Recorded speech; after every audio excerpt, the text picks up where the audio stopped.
Yo, what is up? What is up, Fight Hype Live, boxing fans around the world? Thank you for joining me on this Monday afternoon in a relatively slow weekend of boxing, but back again from the high-tech, elaborate, illustrious Las Vegas headquarters for Fight Hype Live. And got some stuff to talk about. Got Canelo and Crawford. Apparently that fight could happen after it was originally thought it couldn't. I mean, Terence Crawford first told us for his media day ahead of the Errol Spence fight that that's a fight that was kind of out of question. That was out of question at 168 pounds, too much weight. But after Crawford dominated Spence, he went on Joe Rogan. And said, we could do that fight. We could do that fight at the full 168 pound limit, which kind of caught me by surprise based on what he initially told me at the first media day, or excuse me, not the first media day, the final media workout. Oh, wow, 500 people. We got some people here ready to watch. Let's get right to it. Let's get right to what Crawford originally told me, but that's now been offset by what he said after the fight to Joe Rogan. So let's hear it.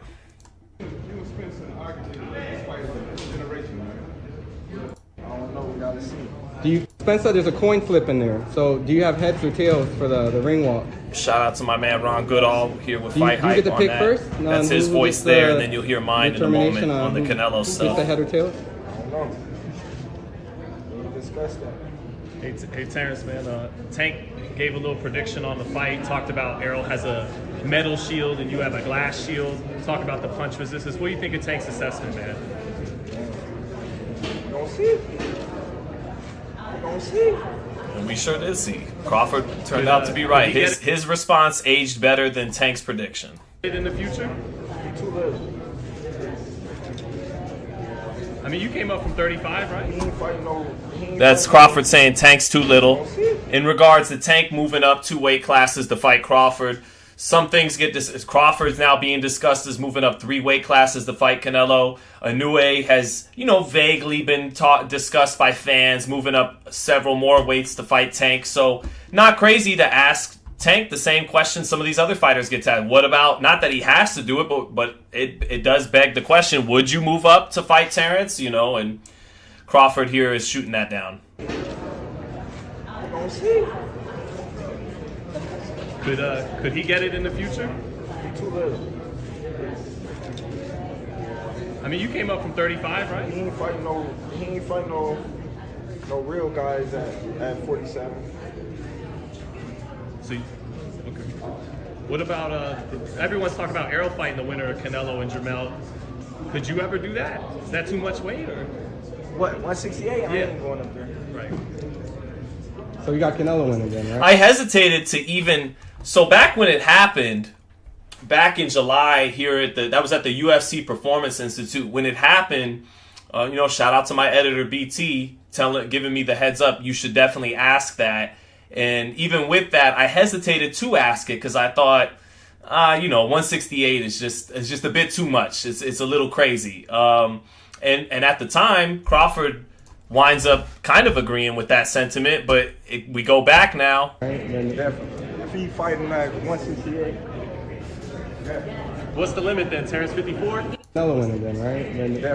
If he fighting at 168. And that's officially his prediction, too. He's got Canelo over Charlo because he's saying if he fights him at 168, then Canelo. What's the limit then, Terrence? 54? No. School back. And that was it. But so obviously he goes on Joe Rogan. That changes. He was so dominant against Spence. Spence was already floated out as a potential opponent for Canelo in a 3-fight or it was either a 2 or 3 fight deal he turned down from PBC last year, where it later got revealed after the fact that Spence at 164 or 164.5 pounds was possibly one of those 3 options. I do think that's a fight PBC, Spence's camp, Canelo's camp were definitely entertaining if Spence could have got past Crawford, but instead Crawford was dominant.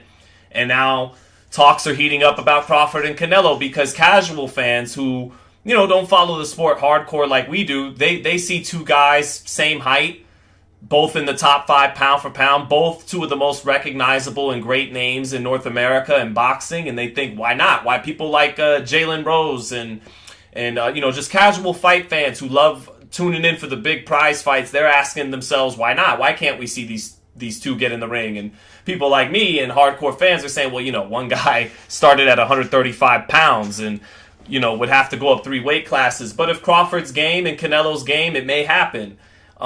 Me personally, I'd rather see Crawford fight Jaron Ennis at 147. But that's the casual fans don't even know who Jaron Ennis is. I ran into Jesse Vargas's father, Jose Vargas, at the gym this morning. Dropped my son off at his little preschool he just started going to. Shout out to my son. Proud of him doing good in his first week or so in preschool. Then I go around the block to go to 24 Hour Fitness, get my workout in. I see Jose Vargas, and the first thing he says to me is, "Man, Crawford, that guy's incredible. I did not see that coming." I said, I don't know if really anyone saw that coming. I picked Crawford, and he says, I did too. I picked Crawford, but I don't know if anyone saw that coming. And then he goes, yeah, so now I'm hearing he might want to fight Canelo. And I go, I'd rather see him fight this guy, Boots Ennis. And Jose hadn't heard of him. And that's exactly why Terence Crawford, a big reason why Terence Crawford won't probably be fighting Jaron Ennis, is it's not a big money fight. And he said it's super fights from here on out. I understand that, and I respect that.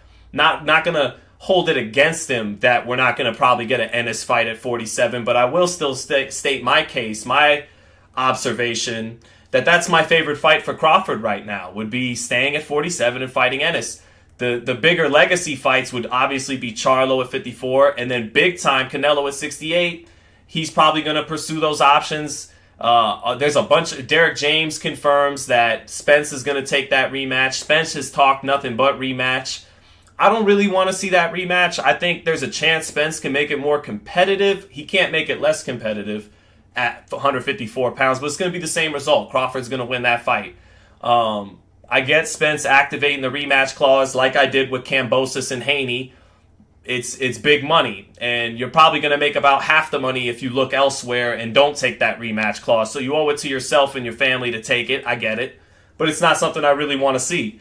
And Charlo, when he wins fights, takes a year off. He's expected to lose against Canelo. So he's going to take a year off either way. So even if we do get Crawford and Charlo, if that's the next fight Crawford wants, it'll take a considerable amount of time because of the layoffs Charlo tends to do after his fights. So in the meantime, I still think Ennis is the best fight. I want Canelo to fight Benavidez. I want Crawford to fight Ennis. Now, the difference there is Benavidez has earned his shot at Canelo. He's fought on pay-per-view as a headliner, and he won against Plant. He's won a world title multiple times, been stripped because of problems he's had, his own accord. But he's been a champion multiple times, the youngest super middleweight champion ever. He's been the mandatory for the longest time for Canelo ever since he got stripped. So that fight is more overdue. And it's a much bigger fight. They could fight at Allegiant Stadium, and all Mexican and Mexican-American fans alone, those fan bases alone, forget boxing fans that go beyond those two fan bases, they would sell out Allegiant. So it's a lot. Canelo deserves more criticism for not getting that Benavidez fight in than Crawford does Ennis. But that is the fight I'd rather see both of them do as opposed to fighting each other. But the casual fan, they'd rather see Canelo and Crawford, and that's what sells, is the casual fan getting invested. So if we get that fight, it's an interesting fight. I wonder if, Canelo, who, it somehow, in his own way, has found a way to carry his power, actually become an even better puncher, even more of a prolific knockout artist at 68, moving up with his strength regimen. Maybe Crawford moves up with a great strength regimen his own, and we see both of them mix it up at 68 in phenomenal shape with great strength regimens, and it'll be an excellent fight that would make a lot of money and would have a lot of implications for the legacy of both fighters. And even though Crawford started at 35, he is actually longer than Canelo Alvarez, has longer arms than Canelo Alvarez. So we'll see. Perhaps, maybe it could happen. I personally think, in terms of I said my case already. I'd rather see Crawford against Ennis. Not going to hold it against Crawford because Ennis hasn't headlined a pay-per-view. Ennis isn't some big ticket seller. Ennis technically has never even been a full world champion yet at welterweight. I have no doubt in my mind he will be the moment he gets that opportunity against a Cody Crowley or Stan Yorn. He beat either one of those guys to become champ. But Canelo and Benavidez is different. That's a fight that's been demanded for years. That's a fight that makes a lot of money. So I'd rather see Canelo fight a David Benavidez than Jermell Charlo or Terence Crawford next. But, shit in one hand and wish in the other. See what you get first. And Crawford and Canelo would be extremely interesting and would bring a lot of fans, put a lot of asses in seats. So if we get that next, I'm good with that. Let me read some from the chat real quick. Crawford versus Thurman. Crawford all day. Thurman's seen better days. Thurman against Barrios showed he still has some veteran juice. Still faster than most. Still can set traps. Still has pop that'll get your attention in both hands. Thurman against Barrios still looked good, but not on the level of Terence Crawford. Thurman is the best fight, not Ennis. What the fuck, says FKO Hachi. Nah, I disagree with that. It's definitely Ennis. Angry Casual fan said Sean did pick Crawford. Stop fishing YouTube comments for another man's credit. Yeah, I picked Crawford by knockout via counterpunching. That's exactly what happened. Crawford's an all-time great. This isn't some Crawford needs to fight Ennis to prove himself. No, it's just the fight that me watching these guys up close, getting to cover them, watching hours of film. I think that's the best fight at welterweight. I think Canelo and Benavidez is the best fight at super middleweight. But if they wind up fighting each other for a whole lot of money and a whole lot of legacy, there's absolutely nothing wrong with that either.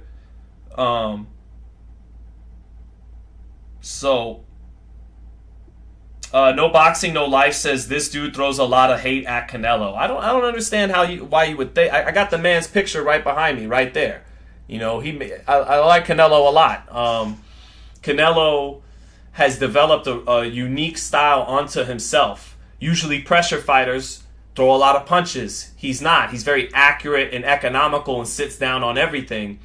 Usually counterpunchers fight off the back foot. He puts pressure on while being a counterpuncher, and he does it with great head movement and defense. He's a forward pressure fighter, counterpuncher, slick defensive master at his best. Those are attributes rarely combined with each other. Canelo's a great fighter. He's a special fighter. He's already in the discussion for greatest Mexican fighter of all time. Me, personally, I'd give that still a lot of it based off eye test because he died so young. Salvador Sanchez. I feel like Julio Cesar Chavez gets a little bit too much credit at the expense of the other greats from Mexico, like Morales, like Barrera, like Marquez, like Salvador Sanchez, Benito Lopez, and on and on. But no, definitely, I like Canelo. I like covering him. I appreciate not only that he's matured so much as a fighter and grown as a fighter, but grown as a man. Ever since he's become a father to his daughter and gotten married, some people, when you give them a lot of success and money, they become bigger assholes, or they become assholes when they once weren't. And Canelo went from a tightly guarded man who didn't like talking to media guys and all that. He went from a tightly guarded, very stoic, serious man to beginning to speak in English, becoming more open and express. He's actually become more humble as he's made more money and had more success. He's opened up more, he's talked more, he's been himself more as opposed to being guarded and stoic, and he's kind of let us see who he is more. And it's been fun to cover. But yeah, definitely just reading some stuff from the chat. Not a Canelo hater by any means, just calling it like I see it. You got to be able to do that. You can't just dick ride all these fighters. You have to tell the truth, and the truth is the best fight at 68 for a few years now has been Canelo and Benavidez, and for whatever reason he hasn't wanted to take that fight yet. The best fight at 147, hands down, is Crawford and Boots Ennis. It's a little different in Crawford's case because Ennis, unlike Benavidez, hasn't headlined a pay-per-view, hasn't been a multiple-time world champion, all of that. So but if they wind up fighting each other, I'm all for it. I'll watch it. I'll be there, happy to see it. But I have made my case. I feel that Canelo Benavidez is the fight Canelo should fight next, and Crawford Ennis. And here's the thing too, Jermell Charlo when people hold him to, are you coming back down to 54? He said, we could get it at wherever I'm at. So he's beginning to, in some ways, back away from fighting Crawford at 54. He'll probably, it's the Roy Jones thing. You put on muscle, a lot of muscle in weight. It's hard to take it back down and be as strong as you were at the weight you were at previously when you do that. Charlo probably knows that. If he's thinking about beating Canelo, if he beats Canelo, he's not going back down to 54. Crawford already said he'll go to 68 for Canelo, so at that point he'll be forced to go to 68 for Charlo, because Charlo will just say, well, you go to 68 for Canelo, but not for me. I don't think Charlo's going to win that fight against Canelo, so it's probably going to wind up a moot point anyways. But my thing with Charlo, I agree with Terence.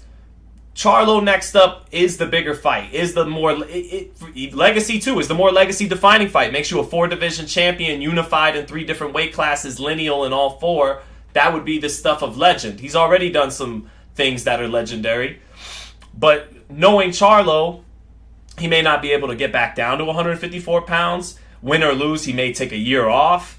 So in that, with all that said, I'd rather see the Ennis fight. But Crawford already let that be known. I think it was with Sway or Charlemagne or one of those outlets he's done recently that's not going down. And I understand it. But, my prerogative is a little different. I want to see the best fight possible at welterweight. So that's that. But let's take a look here at Undisputed, Not Unified, says Beige. Charlo's going to be stripped of the WBO title on Fight Night. Tim Tszyu's going to be elevated to WBO champion. So it wouldn't be undisputed. But unified, lineal, they all are supposed to mean the same thing, basically, which is you are the champion of the division.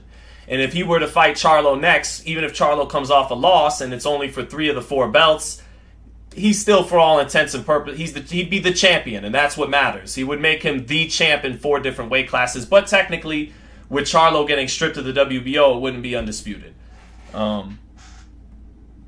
So, what's the best fight at 154? Says Mr. Banks, Charlo versus Tszyu. I think in terms of action, it's Tim Tszyu versus Charles Conwell.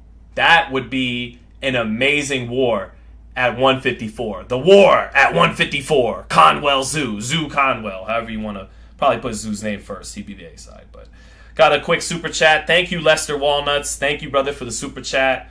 Got a super chat from Stockton, California. Said, hey, I was the one that sent you that South Park America video of you in it.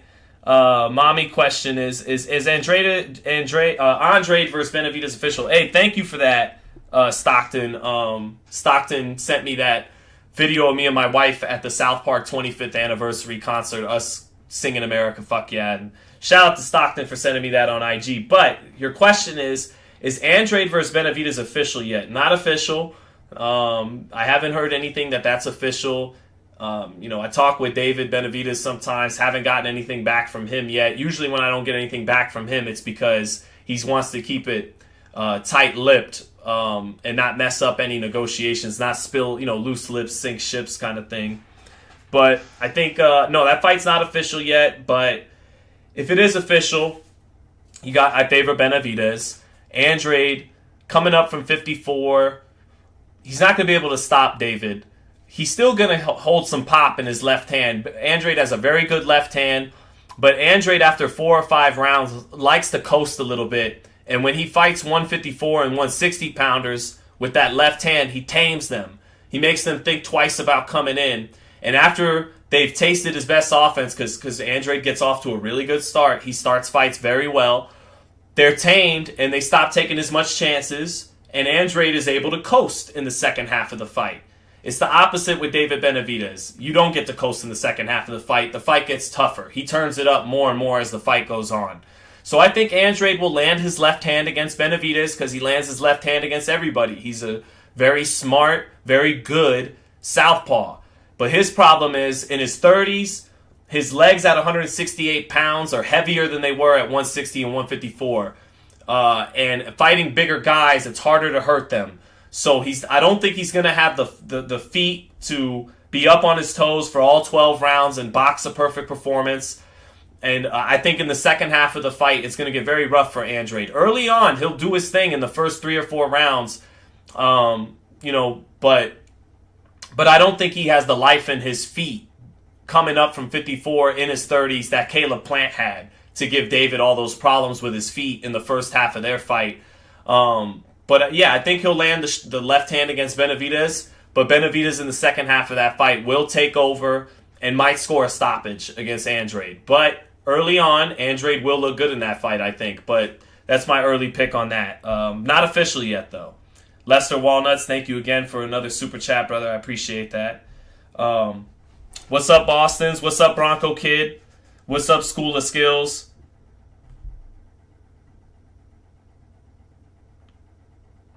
Let me see here.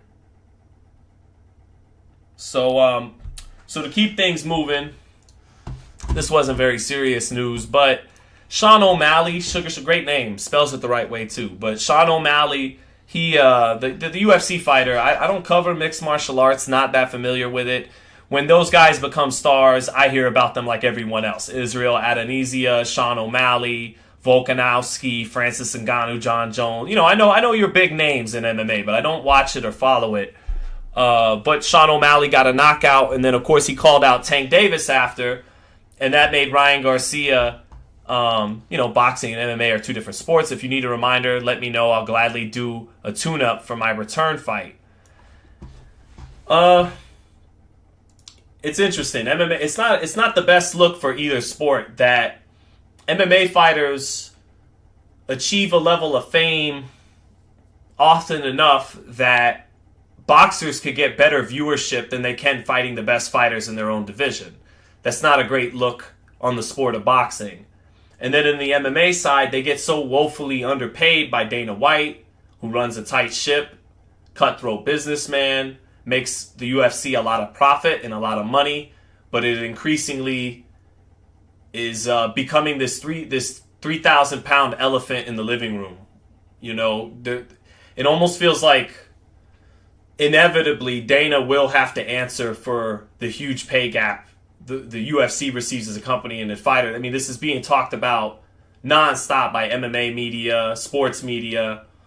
So it's not a great look that these mixed martial artists, once they become champion, the first thing they want to do is fight a boxer so they can actually get paid. And then it's not a great look in boxing that so few of our guys per division resonate as a ticket seller that they'd be so happy to fight an MMA guy because it can make so much money. And MMA, on a separate note, kind of is, I think, as from afar, sometimes you can notice things when you're afar, when, see the forest from the trees, they call it. And MMA, I think, is running into, this could be good news for boxing. MMA, I think, is running into a little bit of an issue. You see Sean O'Malley doing big numbers, and they continue to do big numbers. They're a well-oiled machine. There are people that, regardless of ethnic background, nationality, they just love mixed martial arts, and they're going to order those UFC pay-per-views so long as they keep putting on good fighters. But over 10 years ago, I think what helped get UFC over boxing is they had a lot of white guys. Chuck Liddell, later on Brock Lesnar, into Conor McGregor and Ronda Rousey, and they were able to market that to white America very well. And as time's gone on, the best as the athleticism has gotten better in MMA, and hand speed's gotten better, just athleticism and the craft of, even me, someone who doesn't really watch MMA, I can tell these guys are throwing hands 10 times better than the Chuck Liddell, Rampage Jackson days when they were slow plotting punches and all that. So even though the talent level of MMA has gone up, Dana White's finding it a little harder to sell a Conor McGregor, a Brock Lesnar, a Ronda Rousey. And so he's running into that problem, and inevitably he's probably going to run into the problem of, seriously, these fighters want to get paid. That's why he finally had one of his first issues that boxing runs into. He couldn't deliver a big fight, Francis Ngannou and John Jones, because Francis Ngannou wanted to get paid, and eventually he left and went to PFL, and now he's going to get real money against Tyson Fury. So, that's a little bit out of my element there, but that's a couple issues Dana White has on his hands. And boxing, it's not a good look for boxing either, that we can't build enough stars per division, that they get more they get to resonate more on social media, going back and forth with guys out of their sport. So it is what it is. I try to do my part to grow boxing, and those MMA guys got their own battle to fight in MMA with Dana White, but that will probably inevitably come to a head. And we got Fury and Ngannou fighting in October, so it's not going anywhere. It's not going anywhere, these issues, and we'll just see how it shakes out. But got another super chat from Lester Walnut saying, Crawford's right-handed and uses his right to jab, leads off of his left. He'll beat Boots easy. Yeah, Crawford, that's why his best shot is probably that right hook, the right hand in general. He finished off Mean Machine in the orthodox stance with the right hand. He finished off David Benavidez with the right uppercut. He finished off Kell Brook with that half jab, half right hook. So clearly, the right hand is probably his best shot. He's got a good left hand too, even though he's not a natural lefty fighting as southpaw. But he puts combinations together good. You being a two-handed fighter, he'll beat Boots easy, says Lester Walnuts. I don't know. I gotta see it. He's the favorite. I think that Boots doesn't tuck his chin as good as Crawford. He's definitely not as experienced as Crawford. Crawford is probably smarter than him in terms of boxing IQ. But Boots has such tremendous physical talent, and he's got a youth on his side, and he's probably a little bit bigger than Crawford too, being a natural 47. Crawford's grown in. I mean, he was cut up like no other for that Spence fight, in incredible shape. But no, I mean, but I just think that's that fight would look a little bit like James Toney, Mike McCallum. You would rarely get that level of hand speed, punching power, both fighters being able to counter the other's counters. It would just be a beautiful fight. Crawford would deserve to be the favorite. He's might be a little bit more compact with his shots. He's smarter. He knows when to use which tool when. And on defense, he doesn't leave his chin as exposed. Ennis sometimes gets a little too cute defensively. All he got to do on the inside is catch the shot, but he wants to do the most flashy move possible to make the guy miss and make him miss and look good while doing it. And so, yeah, I mean, don't get me wrong. Crawford would have the right to be the favorite. He would be the favorite against Ennis, but there's no doubt in my mind that's the best fight at welterweight. And Charlo would be a great fight at 54, but what's he going to look like if he loses to Canelo? Can he even get back down to 54? Questions like that for me remain. So to keep things moving, we do have Usyk and Dubois this Saturday. Beige says, I'm not going to let you slide, bruh. Hold on, let me see what you're referencing, Beige, so we can see what it is that you feel.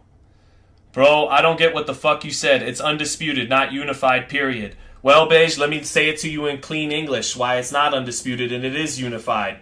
Jermell Charlo is getting stripped of the WBO title September 30th, the night he fights Canelo in Las Vegas. Because of his injury, he was unable to make a January 28th date to defend against his WBO mandatory Tim Tszyu. Tim Tszyu has since then won a couple fights by knockout, and Tim Tszyu, the night of September 30th, will be elevated to WBO super welterweight champion of the world, which now means Charlo will have WBC, WBA, IBF. And in the four-belt era, as much as it's bullshit that we even have a four-belt era, in a four-belt era, to be undisputed, you need all four belts.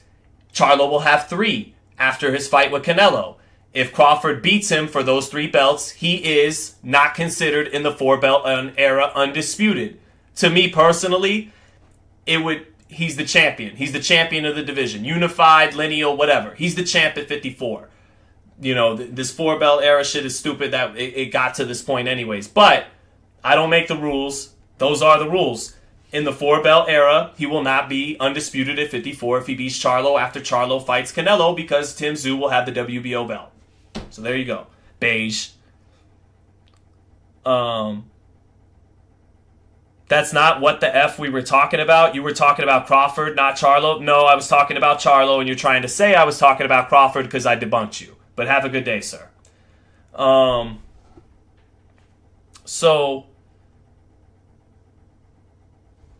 So yes, back to the boxing. Usyk and Dubois facing off. This fight is this Saturday. I'll be doing a round by round for it.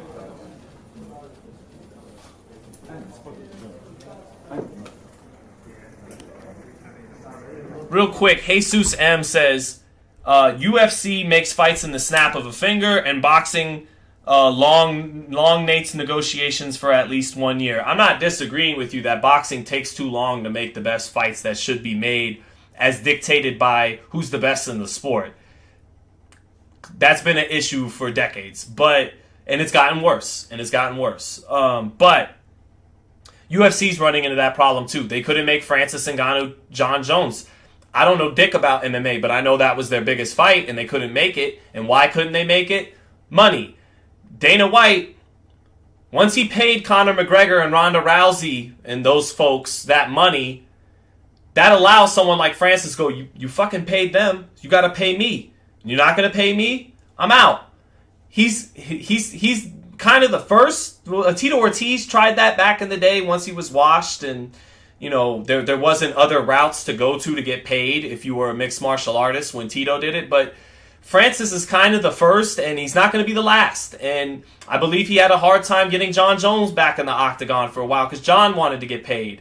So he inevitably is going to run into that issue. It's just by the time he runs into it, he'll have made so much money already that, who cares if you're him. But we'll see. There's a yin and a yang. The fighters having less agency and freedom makes it easier to make the biggest fights happen. But they're also risking their lives not getting the benefit while this company's getting rich off their backs. It's smart business, but morally not the greatest thing in the world.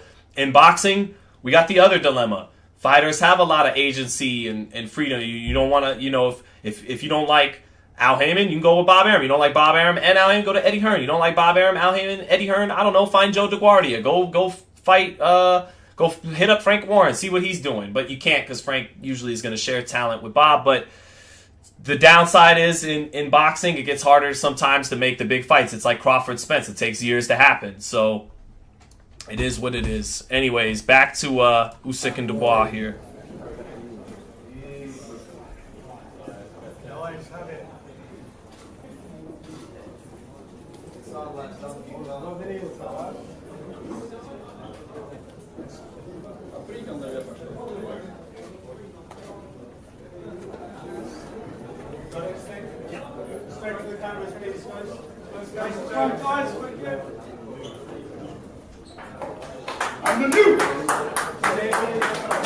Damn, Usyk looked at him like, yeah. Damn, Usyk did. That's kind of what Crawford did to Spence at their final stare down. Did a little snarl, look back, and then Usyk started spitting. I'm the new. I'm the new.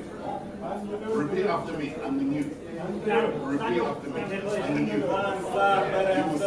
All right, guys, you ready? You ready for Sean's weird little offbeat conspiracy thought here?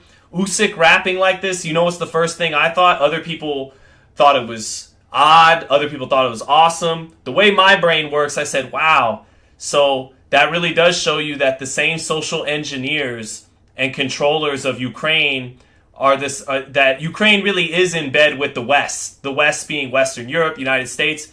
Because when he starts rapping, I go, "Oh, it's the same social engineering we have in the West, the United States. It's just he's doing it in Ukrainian, and it's the same kind of. It just tells me the same people that run the media in the United States are running the media right now in the Ukraine. Not so much the same people, but they're a part of the same faction. Because what does this Ukrainian dude know about rapping like that?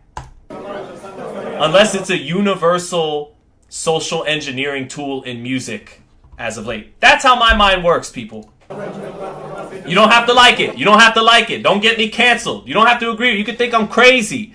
But that's how my mind works.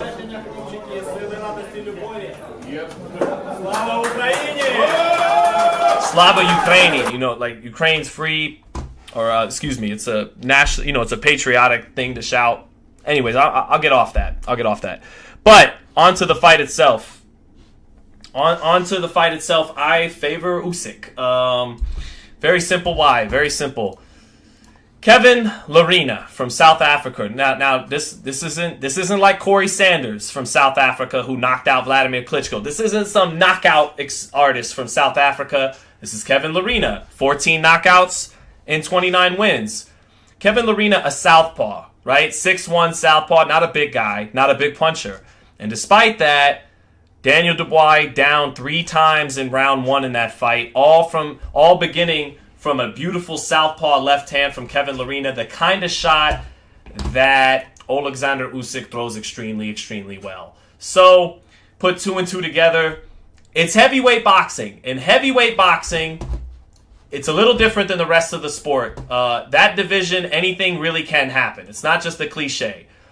But in all likelihood, Usyk dominates Dubois, who is not going to have the skill, the speed, the coordination, the work rate. It's not going to have that much to trouble Usyk. He's bigger than Usyk. He can punch. Dubois can punch. But we saw what Joe Joyce was able to do. Joe Joyce brings a lot of different attributes to the table than Usyk does. It's not so much Joe Joyce, it's what this guy did. This southpaw, 6'1", not a puncher, dropped him 3 times. Dubois did not see the left hand coming in round 1. That tells you, that's your foreshadowing right there. Usyk probably takes care of business Saturday. I'll be calling that round by round. Got a super chat to get to right here. Got a couple. One moment there. First, I'll start with Molly Mall. Shout out Molly Mall. Much love to you, man. Reminds me of Marley Mall. But over-under on Shakur being on PBC by 2026. It's a good question. There's definitely... So it sounds like Molly Mall, you think he's going to follow the pattern of De La Hoya and Mayweather and now Crawford, where Top Rank's the best at building you up with real quality opposition, keeping you relatively busy. And they're good. Bruce Trampler, Brad Goodman are great at putting you in with a different amount of styles. Even if most people have never heard of the last 10 guys you fought, they all matched you with them for a reason. One guy was aggressive, one guy was slick, one guy was that. They're incomplete fighters that give you a look to improve you so that when you get to the complete fighter who could do all the different things all those incomplete fighters can do in one, you're prepared. Anyways, so, but guys seem to hit a wall with Top Rank, with Arum. Once they get close to 8-figure territory, tens of millions of dollars, something happens. whether it was Cotto eventually, whether it was De La Hoya, whether it was Crawford, but I mean that's not fair to Bob because he used to pay a guy tens of millions of dollars when it was George Foreman, but inevitably it seems like once you get to a certain threshold of being a real pay-per-view star, friction starts to happen with Arum. You know, maybe it pains him to pay that much money even when he's still making profit off of it. You know, some people are cheap, but also the fighters, they get to a certain level where they feel like, what am I even paying you for? Let me cut out the middleman. Let me cut out the promoter and go straight with Al Heyman, who gets the advisory fee, but I mean, technically, you could just work right through him and not have to have a promoter. That's basically what Crawford did. TGB promoted Crawford Spence, but Terence Crawford doesn't consider Tom Brown his promoter. So that's one less person you have to pay. And then PBC, they might not be as good at building you up when you're a prospect, although they did a good job with Gervonta and Errol. But once you get... It's obvious that in today's boxing, they do pay-per-view fights bigger and better than anybody for the last decade now. Ever since Floyd left HBO, basically. So, Shakur leaving for PBC by 2026, over-under. I think you got the right year, Molly Mall. I think you got the right year. I wouldn't be surprised if Shakur is with PBC by 2026, 2027. Yeah. Because he's going to have to go over there to fight Tank Davis at some point. I wouldn't be surprised if Devin Haney has to go over there too at some point. So, we'll see. Appreciate the super chat, Molly Mall. Let me see. I got Jameson Childress. Always great to see you, man. Jameson Childress sending me the super chat. Said, Usyk kind of looks like Chris Evans from the Gray Man movie. Well, Jameson, The least we could do so you get your worth out of your super chat is look it up. Let's see. Chris Evans, Gray Man. Let's see. Yeah, a little bit. Mustache, blue eyes. Little bit. Hold on, let's do a comparison here. Oh, I lost it. Never mind. Little bit. I can see it somewhat. Not there. It's probably not the same movie. Yeah, I see. I get what you're getting at. A little bit of Chris Evans vibes there, but yeah, chat. That's about it we got for today. Not a whole lot going down. Yeah, not a whole lot going down. Big Neezy says people really say PBC going under in 2 years. They've been saying that for years. I try to keep it in the middle. I don't want to be a PBC dick rider, and I don't want to be one of these people incorrectly forecasting their demise for almost a decade now. It's kind of how I am in everything in life. I would like to have some common sense and be somewhere in the middle on things. PBC, they're doing a great job. The problem with criticizing PBC is they're doing better than everybody, so if you start criticizing them, you got to point that out, that while you're being critical, they're doing better than everybody this year. It's not like Top Rank, or certainly Matchroom's been terrible, but yeah, Top Rank isn't putting on as big of events as PBC is this year. But that being said, I don't just want a dick ride either, and part of why some of these fights, big fights, probably aren't happening on show, this is me speculating, but probably part of why a fight like Benavidez and Andrade has to go on pay-per-view is because Showtime's ratings for their championship boxing programs have been doing really bad. They've been doing 100,000, 200,000 viewers at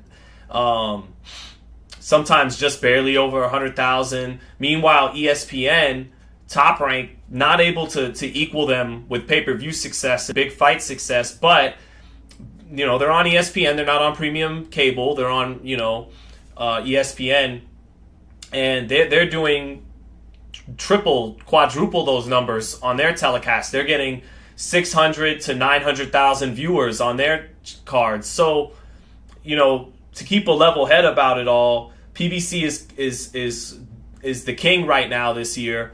But I feel that because their network ratings have been so low for boxing, it's hard to push across a real top quality fight on network Showtime right now, and that's why everything has to go to pay-per-view. But that's speculation, and it is what it is.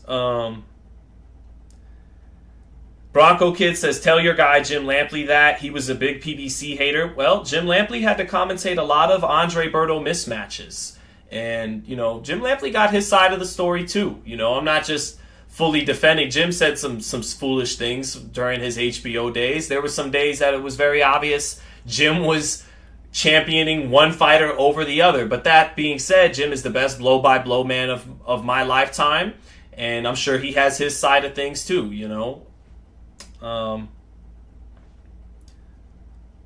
PBC on Fox was fire, says Bronco Kid. I love PBC on Fox, but again, so, their ratings weren't able to stay on top. The pay-per-views they put on, like Luis Ortiz and Charles Martin, Chris Arreola, Andy Ruiz, they didn't perform particularly well, and you haven't seen PBC on Fox in a long time. Now, why is that? Part of it could be PBC saying, the hell with Fox. You guys don't support our sport enough. You don't support our content enough. We'll take all our best content like Spence and Crawford, put it on Showtime, a network that appreciates it, a network that will provide shoulder programming, all access, all that, and this and that. A network that'll meet us halfway in trying to promote this thing so we can make money. You guys don't want to put us on Fox NFL Sundays. You don't want to give us that kind of publicity. They do their little token 30-second commercials, but no, I'm talking have Wilder in the booth with Terry Bradshaw and Michael Strahan on game day. Do that kind of stuff. Fox failed to give PBC that kind of promotion to get more viewership out of their fights, and then on the other end, PBC eventually stopped giving them really good matchups. So it's a two-way street. Who's better, Jim Lampley or Teddy Atlas? Two different guys. I mean, Teddy Atlas is a trainer at heart. He's a commentator, broadcaster second, and a trainer first. But no, Teddy was amazing on Friday Night Fights. Friday Night Fights was an absolute joy, privilege for hardcore boxing fans to tune in every Friday. It didn't even matter who was fighting. Just to have Teddy do the broadcast and Brian Kenny in the studio, that was great stuff. So I love Teddy as a broadcaster, but Jim's the best blow-by-blow guy of my lifetime and ever. Him and Don Dunphy are the two best blow-by-blow guys in boxing history, probably. So,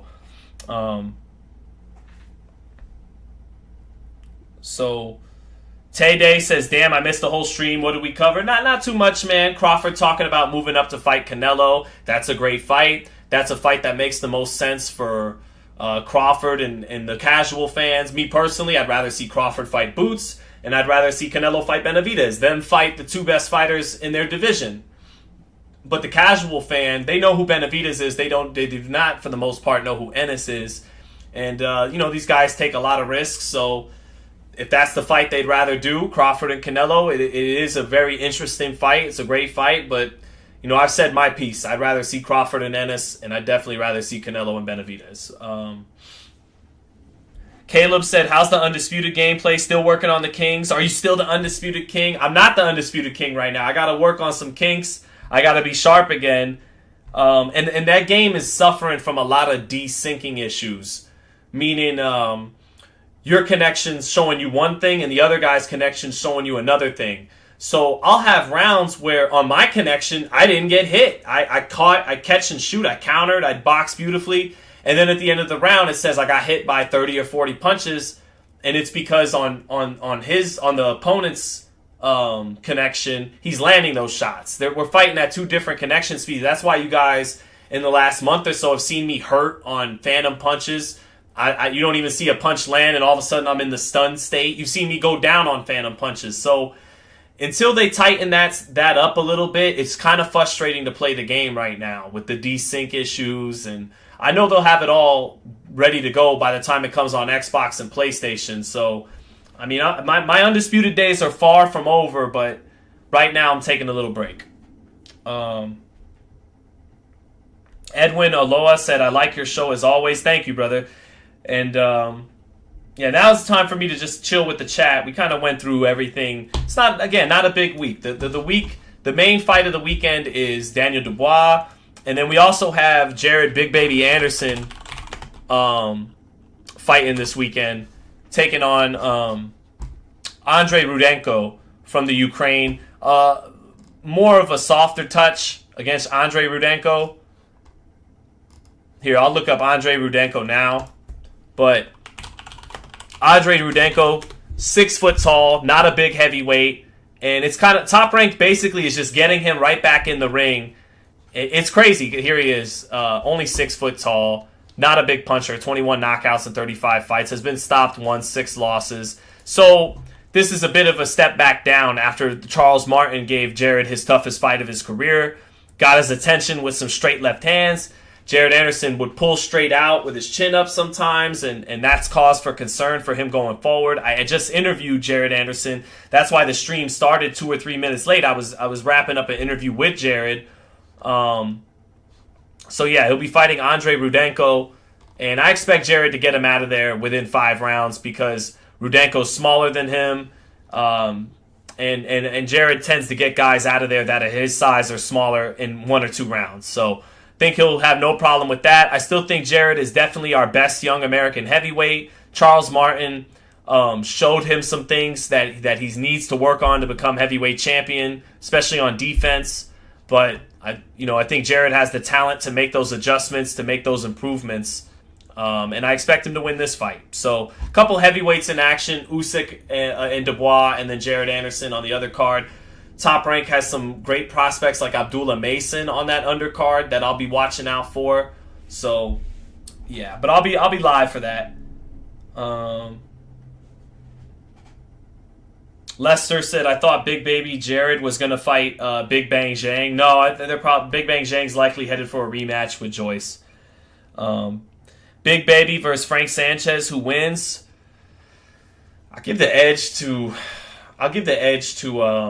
Anderson because I think he's a little bit more of a dog than Frank Sanchez. Sanchez is safety first a little bit in comparison to Anderson, and he's a little further along his development than Anderson. I think he could counterpunch Anderson, give him a lot of fits, but I think Anderson showed a good chin against Charles Martin, and I think he would begin to eat Sanchez's shot and force the exchanges and begin to hurt Sanchez. So I think that's a very tough fight for Jared Anderson, very tough. In some ways right now, Frank Sanchez is sharper and smarter than Jared Anderson, but I think in the heavyweight division, you need some dog. You need dog to be a champion in any division, but things are a little different in the heavyweight division. And I think Jared will be a little bit more willing to take chances in the exchanges, whereas Sanchez is going to try to outbox him, be a little bit more safety first. And I think Anderson showed the chin against Charles Martin that he could take Sanchez's power, eat that shot, and force the exchange and eventually hurt Sanchez. But that would be an excellent fight, Frank. I like Frank Sanchez. He's definitely a contender. But I'll give the edge to Anderson, even though Sanchez is defensively sharper than him right now and smarter and a little further along his development right now. So, but that's a hypothetical. We won't be seeing that next. Krishna Wainwright says, "What's up, Sean? Keep doing what you're doing." Thank you, Krishna. I appreciate that so much. Appreciate all the lovers that support in the chat. Definitely appreciate it. School of Skill says, "My little sister Alicia Bumgardner, I'm standing with you." Yeah, it's been a tough week for Alicia. She popped for a few PEDs. When you look at her tremendous physique, it doesn't raise eyebrow. You're like, oh, well, not surprised. But up until she popped for that, it happens. It wouldn't surprise me if more than 50% of elite level fighters are doing it. If elite level athletes, this is professional sports, so wouldn't surprise me. I don't take any solace in dragging Alicia's name through the mud or kicking her while she's down. Like that Inoue clip that went crazy. It was never about singling out Inoue. My point all along when it comes to PEDs and fighters is nothing would surprise me. So I wasn't surprised when Alicia popped. But that said, maybe she's fought girls who have been on it as well. This is elite level boxing, elite level sports. Nothing would surprise me.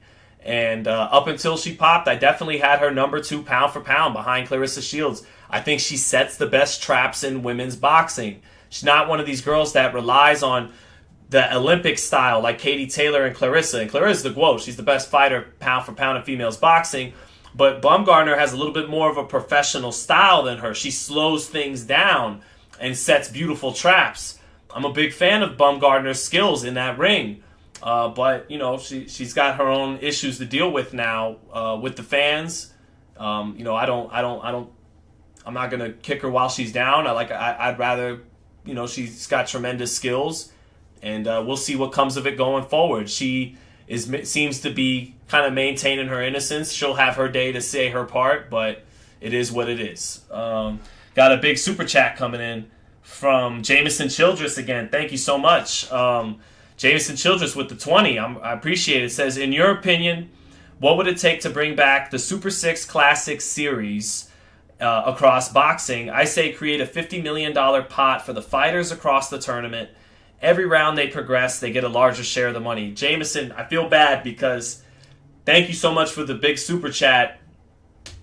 But the ideas that yourself as fans, whose hearts are always in the right place, you don't get a check out of it. You want to see this stuff happen because you're a fan of the sport.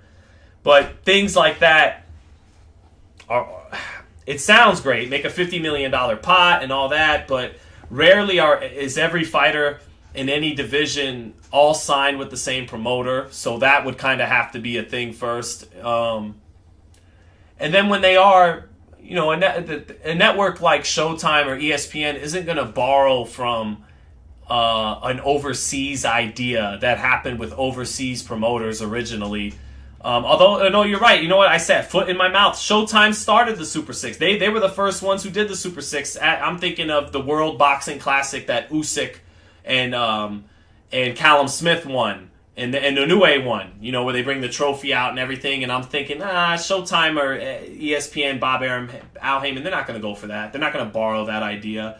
But to be fair to you, Jameson, the first time that idea really happened was, the Super Six. But Andre Ward was signed with a fringe promoter. He was with Goosen. He was with.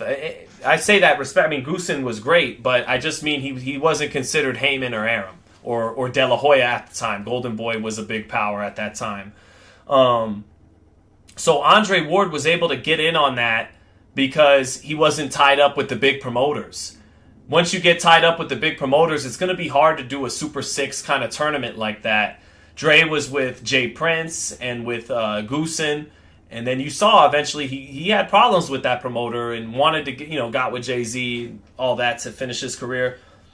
I would love a Super Six Classic Series, but I just don't know if it's really possible. I'm trying to think what weight class it would make the most. Funny enough, the weight class it would make the most sense in is still probably super middleweight. Canelo, Benavidez, David Morrell, Jermell Charlo, Demetrius Andrade, Caleb Plant. There's probably your Super Six right there, right?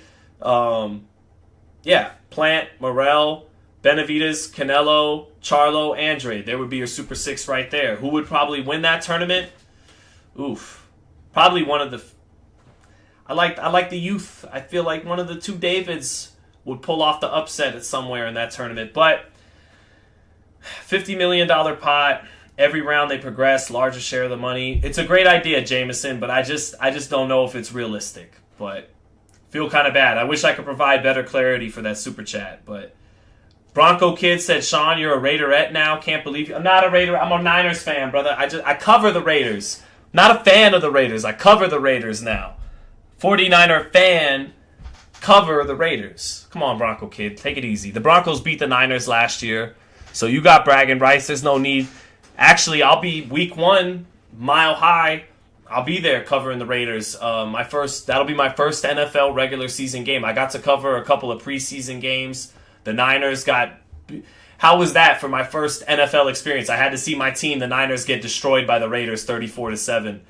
Already rewiring my brain. I love the Niners, but if I'm a media guy now, it's time to be objective. So, yeah, the Raiders put it on the Niners. I'll be there for week 1 in Mile High.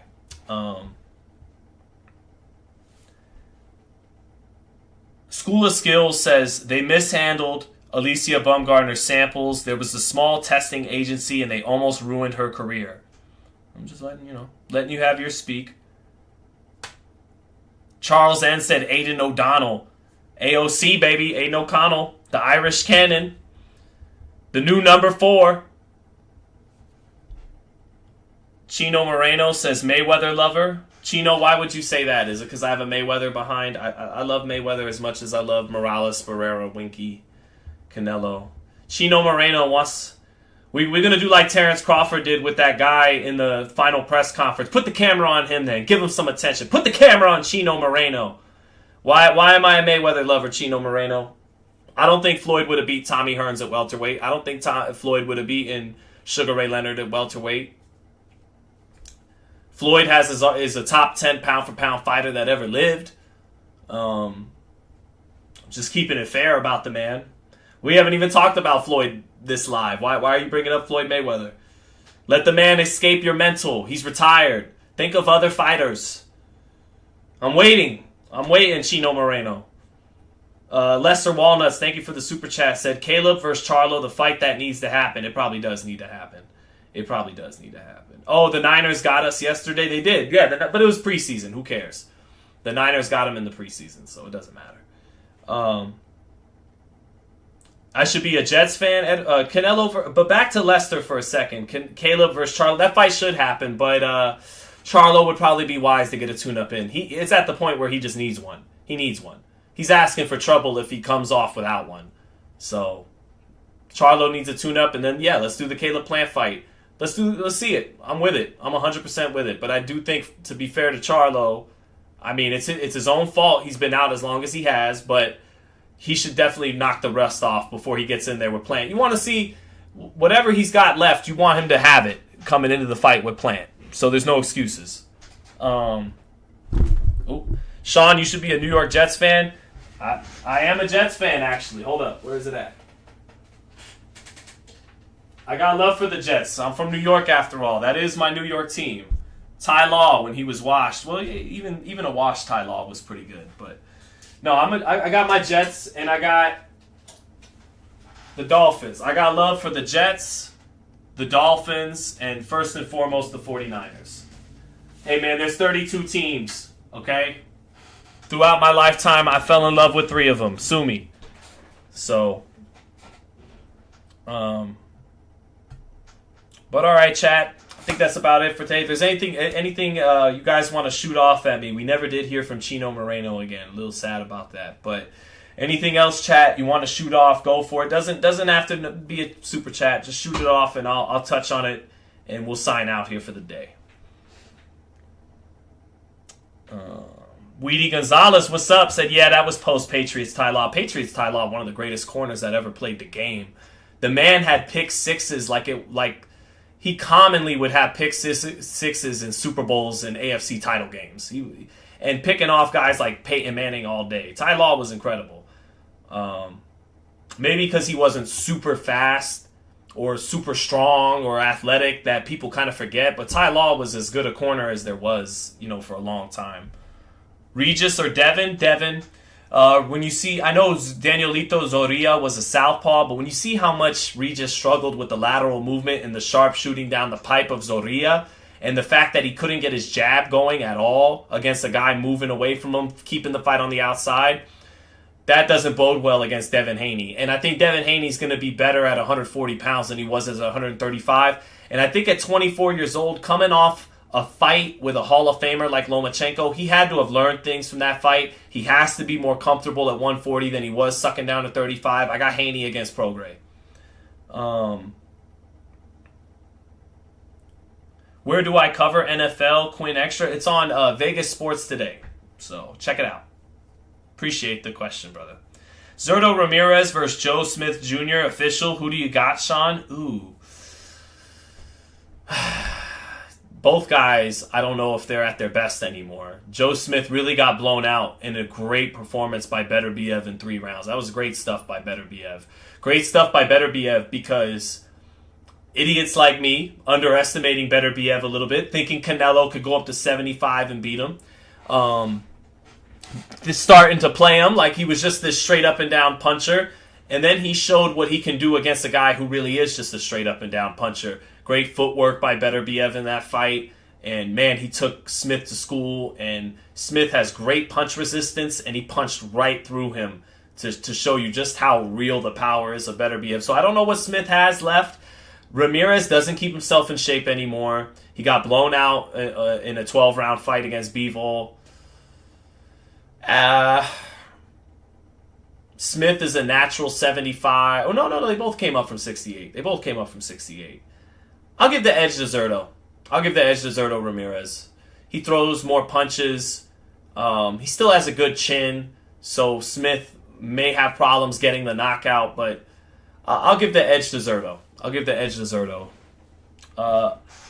Abdullah Mason or Emiliano Vargas? I think you mean Emiliano Vargas, not Emiliano Mason. I'm going to give the edge to Abdullah Mason.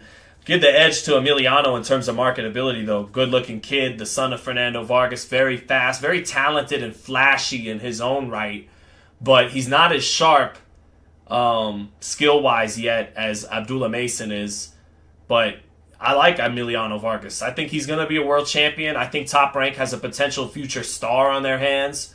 But I do like Abdullah Mason in that ring a little bit more. Will Rolly show proof of injury or be stripped? We'll see. Injury was a dubious claim, Bronco Kid, so we shall see.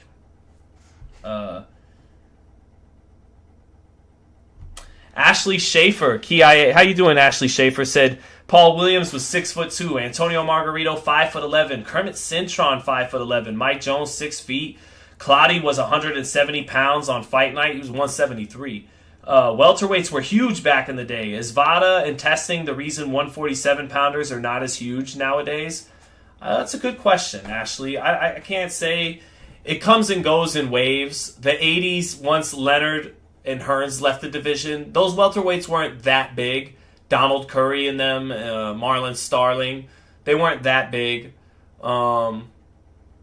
You've had your eras, even around the era you were talking about. Mayweather, Hatton, and Cotto were all champions at welterweight. Guys that started at 40, Floyd's case 30. So it comes and goes. Boots is a big welterweight. Ortiz, before his body started to betray him, was a big welterweight. Those guys were both 5'10". So I don't know, Ashley. Good question, but I can't say it's because of that or anything because of that. It comes and goes in waves.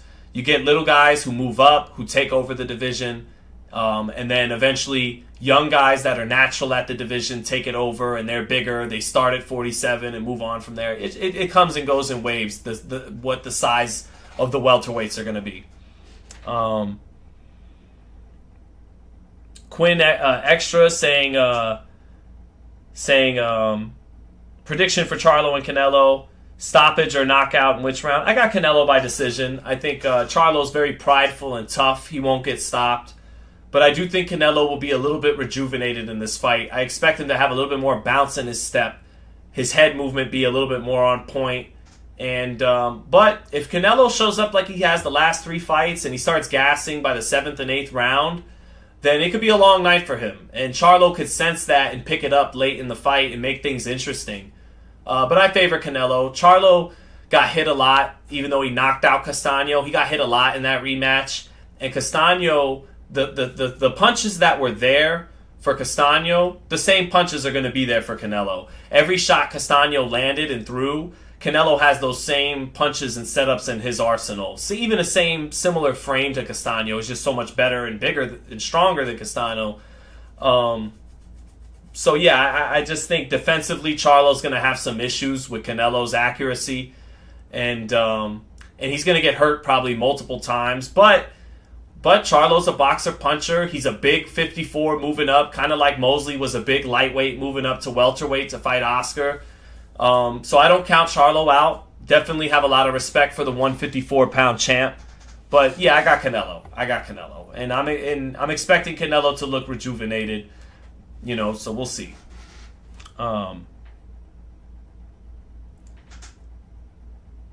Let's see. What's my favorite division in boxing? In terms of talent, lightweight. Lightweight is extremely deep.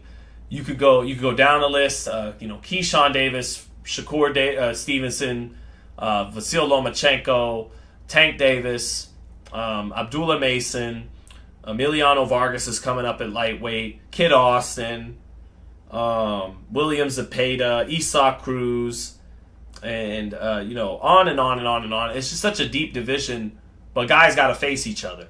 I'm hearing Frank Martin, Keyshawn, Frank Martin and Shakur might happen. That's an excellent fight. Everyone now is going to pick Shakur by blowout. But if Shakur does win that fight by blowout, it's because Shakur is that good. I'm high on Frank Martin. He's the top 5 lightweight. He's number 5, but he's a top 5 lightweight. He's an excellent lightweight. And Frank Martin checks a lot of boxes. He could punch hard. He's fast. He can punch and move.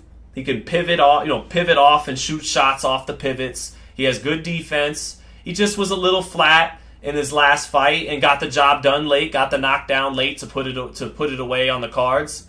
But I still think Frank Martin's a guy who checks a lot of boxes, can counter, can lead, can punch, fast, good defense. It's just that he started late at 18 years old, so he's probably going to always fall short against the thoroughbreds that started when they were little kids, Shakur, Devin, Keyshawn even. But I love that fight. I love Shakur and Frank. I think that's a great fight. And if Shakur dominates him like a lot of people would forecast, it's because Shakur's really that guy, not because Frank isn't a really good, formidable lightweight. That's my take.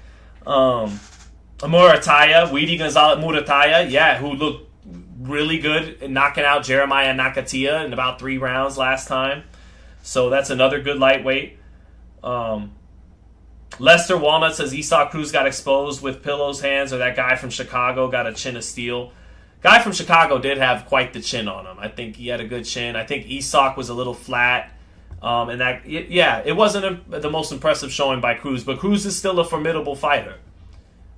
Don't forget Andy Cruz, right? Larry Liston, Andy Cruz too. Again, so it's probably the deepest division in boxing, but guys got to fight each other. Troy Nash Jr. out of Colorado Springs, Colorado is the future. Well, shout out to Troy Nash Jr., Krishna. Krishna, is he training out of Colorado Springs because he's with Team USA Boxing? Working with all the Olympians. Is that why he's down there in Colorado Springs, or is he a kid from Colorado Springs? But I imagine this Troy Nash Jr. you're telling me about, he's probably training with the Olympic team in the USA Boxing. Wait a minute, Shakur hasn't beaten anyone. Well, they all haven't beaten anyone until they get the opportunity to fight someone. But I wouldn't call Jamel Herring and Oscar Valdez nobodies. Those are good fighters, former world champions in their own right.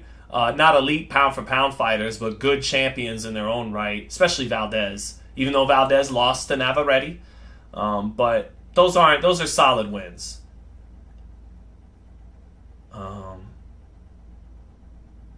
What about Rayo? Rayo I can't consider along with all those guys I mentioned right now. And thoughts on him leaving Team Benavidez remains to be seen. Might be a good move, maybe he was trying to fight, we'll see. That remains to be seen.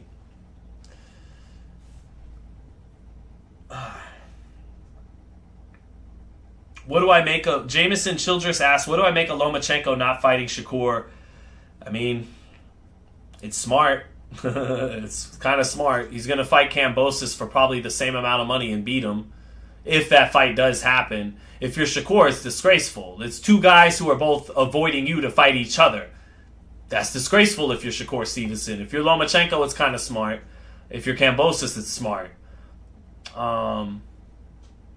That's not exactly Top Rank doing justice by Shakur, but Top Rank, at the end of the day, they can't force these guys to fight Shakur. But there is some trickery you can do as a promoter to get a fighter to take a fight you don't want them to take. You could offer them less money for their other options. But Top Rank has a 3-fight deal with Kambosos. They want to make some money back out of that deal, so maybe they go ahead and make the Lomachenko fight.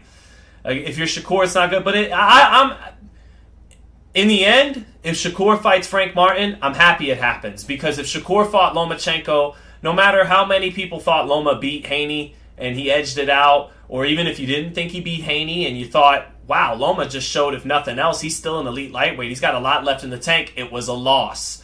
So Shakur will only get so much credit for beating Lomachenko coming off a loss. So I think the Frank Martin fight is better. It's fresher. We've seen Loma have some big fight. Let's see something new. Let's see something fresh. Fighters from two different promoters. Fighters in their physical prime. Frank Martin's 29. I like that fight. And there's no excuses. Frank Martin's undefeated. There is no, well, he just lost. Well, he's in his 30s. Well, he's been up and down lately. No, he's getting Frank Martin at the peak of his skills, peak of his talent. So if it all worked now Shakur has to wind up fighting another Yoshino, that sucks. But if he winds up getting the Frank Martin fight, I kind of would rather see him fight Frank Martin instead of Lomachenko next, because I don't want Shakur to get discredited if he beats Lomachenko, which I think he would. I don't want him to get discredited with Lomachenko coming off a loss. Let's see Frank Martin. Let's see something fresh and new. So I'm with it. Not if he does it impressively, Luis Rivera. Well, I mean, people who are logical and got common sense will give him whatever credit he's due, regardless of Lomachenko not getting the decision against Haney. But, people that are already critics of his, they'll just easily hold on to that and point that out to discredit him, and that'll be a narrative with some voice. Shakur versus Murataya. Shakur. Murataya is not at that level yet. It's still growing. Yeah, Martin and Shakur is interesting, Zio Lesson. Let me see if there was any other questions I didn't get to, and we'll call it a happy Monday. Another shout out to Jameson Childress. Again, brother, I wish I could have gave you a beautiful plan for a Super 6, brother, but thank you again. Let's see. I think there's something about Navarrete in here. Let me find it. What do you think of Luis Lopez moving up to fight Emmanuel Navarrete? Venado? I got Navarrete against Venado Lopez. So just to be short and sweet about it.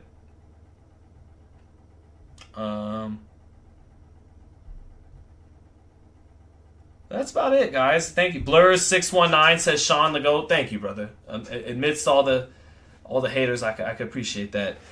Why doesn't Shakur fight Jermaine Ortiz, Larry Liston? I think the Martin fight's a much better fight. I think if he can't make the Frank Martin fight, the Jermaine Ortiz fight makes sense. Jermaine lost his momentum not being able to make weight for his last fight, and that's not good. Jermaine had some momentum, got some buzz for giving Lomachenko his hands full. Then he can't make weight for the next fight. Kills your momentum, hurts your chances at landing significant opportunities against fighters like Shakur. So I'm still down to see Jermaine get a shot against Shakur, even though I'm pretty sure everyone thinks Shakur beats him. But it's a live body. It's a live, young, fresh lightweight to keep Shakur busy. It's not a bad fight. There's a lot worse out there. But I'd much rather see Frank Martin. Much rather see that. For the vacant WBC belt, because I think Haney's done it lightweight. I mean, Haney's doing what he's supposed to do. He's trying to petition the WBC to keep that belt as long as possible. The WBC, you gotta take the guy's word for it. If he's saying I'm going to come back down, then all right, well he's coming back down. But I don't think Haney is, and I think that'd be a good decision by the WBC to strip him to make Martin and Shakur for the vacant WBC, and maybe stripping Haney and making Martin and Shakur for the vacant WBC is the kind of prize that hangs in the balance to allow both promoters to work together. And I mentioned earlier, maybe some of these fights on Showtime are going to pay-per-view because they struggle to get network ratings. Well, Frank Martin's last fight did a low rating, did in the 100,000s. So you're struggling to get... He's not ready for pay-per-view unless you put him in there with Tank Davis, but you could sell more pay-per-views in maybe a less risky fight, too, with Isaac Cruz and the Mexican fan base. So Frank Martin's not ready for pay-per-view. They're struggling to draw viewership on Showtime Championship Boxing, so maybe they allow Frank Martin to cross the street to ESPN if it's for a vacant WBC belt. So we'll see. I love that fight. As you guys could probably tell, love that fight.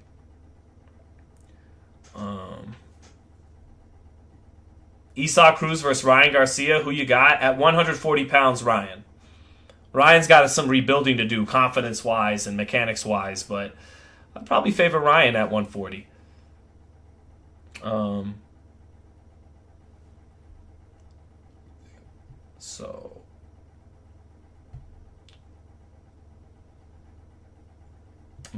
right, chat. I think that's about it. Thank you, everyone, for joining me today. Had fun talking boxing with everybody. Really appreciate you guys joining me on a slow week. Where we didn't have a big fight to talk about and don't have a really big one to look forward to. So I appreciate you guys for rocking with me for an hour plus just talking boxing. Much love to everybody. Boxing Channel says, Yo, Sean, have you met Al Heyman? Is he a real person? I did meet Al Heyman once, backstage at the Palms years ago. I think it was Dennis Shafikov fought Rancis Barthélemy. Shook hands with him briefly. That was it. So he definitely exists. Everybody knows that. But yeah, everybody have a great rest of the day. You guys are dope for rocking with me, and have a good rest of the week. Check back in Saturday. I'll be here live for a round by round of Daniel Dubois, and then later that night I'll check in with a live for Jared Anderson's fights. Maybe get on early for that, because Top Rank has those prospects like Abdullah Mason that I like to watch. So keep it locked in here on Fight Hype. Much love, everybody. Jameson Childress said you coming back on tomorrow. I would like to start going live more than just once or twice a week. That's what all the best heavy hitters in media do. But I don't want to milk y'all. I don't want to talk just to talk, and it's obvious I'm doing that just to get some. So your boy's got to find a way to be live more often, but with a purpose. We'll see going forward. Much love, everybody. Thank you so much. For real. Bye. It's ugly today. It's not tight.